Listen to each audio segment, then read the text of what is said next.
And welcome back, everybody. Craig Spivey now being joined by the head coach, Glen Fowles. And, Coach, we look back at last week. You ran up against Buzzsaw in Linfield, especially defensively. Boy, you just had to be impressed by their team speed. Yeah, Linfield's got a bunch of good players, and, it's one of those things that, first half of the game was a real competitive game, and their defense was doing a great job. Our defense was doing a great job, and third quarter, there's about 3 minutes in the third quarter that I would love to forget, but their defense is good. They did a good job against us, and it was one of those things that for us, if we really, if we're serious about competing at a high level, it's good to take a look at where we want to be. And they have good team speed, they're physical, and they did a good job. I mean, they did a good job on that day for sure.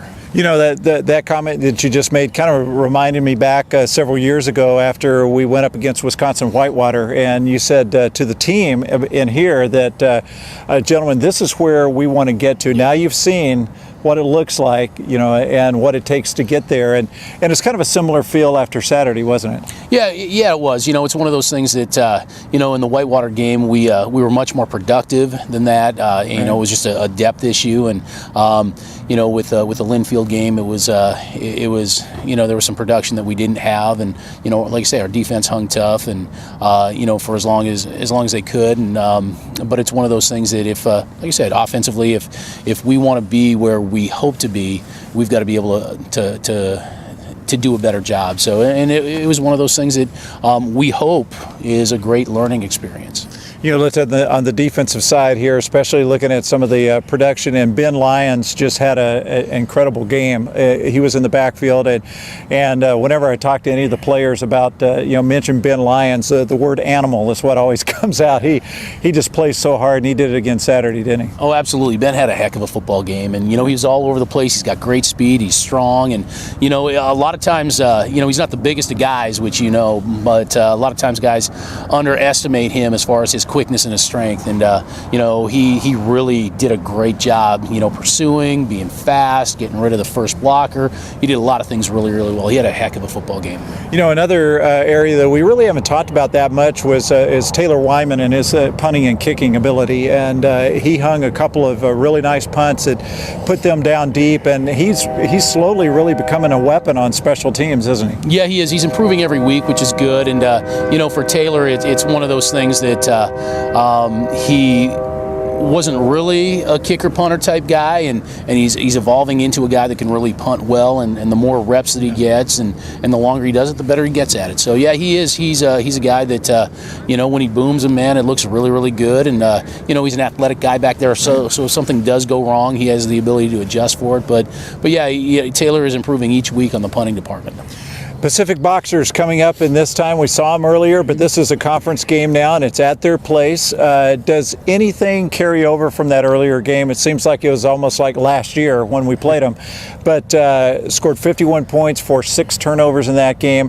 How much does carry over to this game Saturday? What both staffs will do is they'll take a look at it, see things that they had success with and things that they didn't really do well, and it's one of those that both teams are going to change a little bit. I mean, it just is, because if you don't, you're not going to play the same game. That's just football for you, and it's one of those. There's the carryover is just being familiar with each other, but I would expect, as far as a structure, offensively and defensively, things not to change a great deal as far as the structure. But we know that, Pacific's going to have a couple of wrinkles on the defensive side for us, and going to have a couple of wrinkles on the offensive side. And Pacific knows that we're going to have a couple of wrinkles the same way. So, just being familiar with the opponent is okay, but it's not going to be the same game, and it's not going to be the same on their side. It's not going to be the same on our side, and both sides are going to try to improve their performance moving forward. P.J. Minaya was kind of forced into action against us earlier because of the earlier injury to their starting quarterback, but since then he has really come on. He's completing about 68% of his passes. He's been very efficient running this. He's also a very athletic quarterback.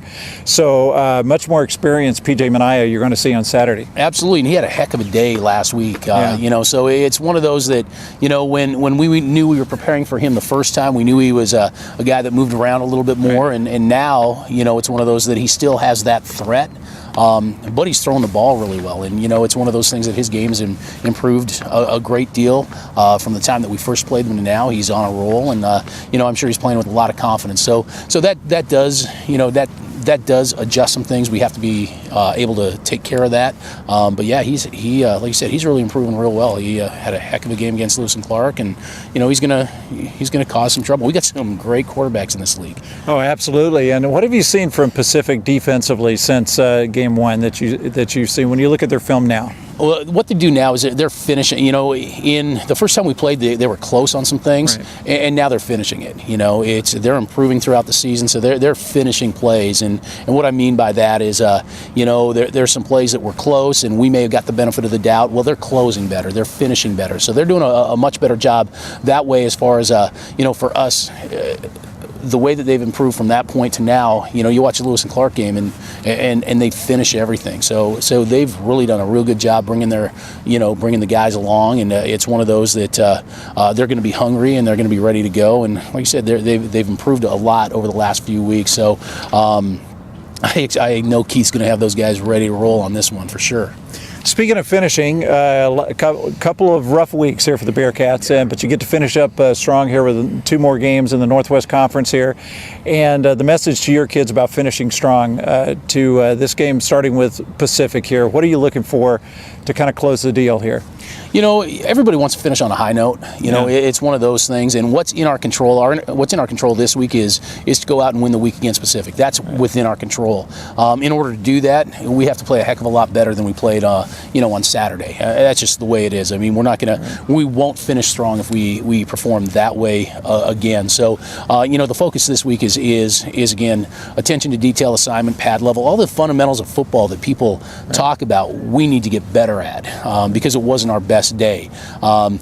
Playing Pacific gives us an opportunity to see if we have identified the problem, have corrected it, and if we can move on. So really that's what we're looking for. Obviously, yeah, finish strong, but we got to finish strong through fundamental football. And we didn't play great fundamental football, particularly on the offensive side.